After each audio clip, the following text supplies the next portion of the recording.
When you're in a programmed pattern of habit, whether it's physical or it's mental in the form of judgment, as you go through your experiences, you go through them stuck in the past, because habits are based on past experience.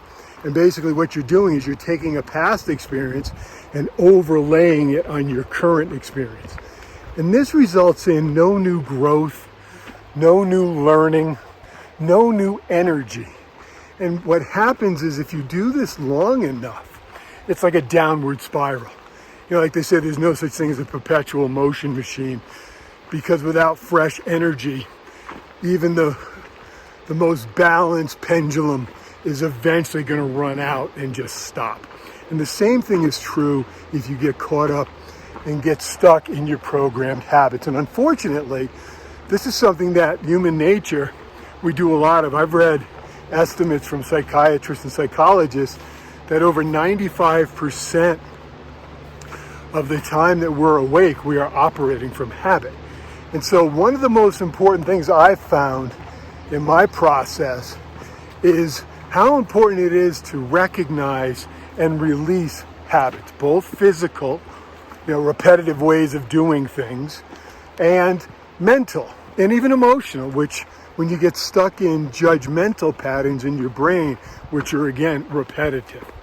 And the way I found to do this is you need to use your will. Use that force of will that you have to just try and pay attention to what you're doing, what you're thinking, how you're feeling, and notice whether or not this is an authentic response to the circumstance, or are you just repeating a habit? The other piece of this is that habits, patterns, the programming get held in place in our field, in our energetic field, by our repressed emotions. So another key factor in releasing habits is releasing repressed emotion. And this is really about opening yourself up and allowing your emotional body to feel and express however it needs to feel and express.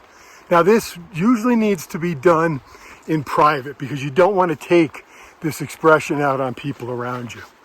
So it's really, really important, I find, to pay attention and try and increase your awareness around your habits, and then really work to release the emotional repressed energy that's been kind of stacked up that keeps these habits in place. And a good example of this is, a good friend of mine who's going through a really amazing emotional clearing process smokes cigarettes, and it really frustrates her that she's not quitting that habit.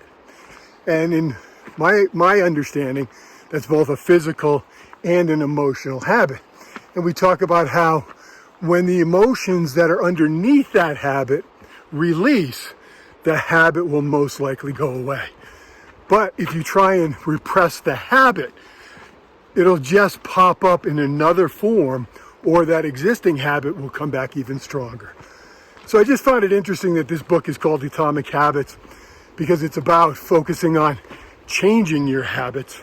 And in my experience and in my opinion, it's about releasing your habits and doing the best you can to live each moment in the moment and discern what's actually going on, instead of reacting from past experience being overlaid on current circumstance. Thanks for tuning in. Have a good one.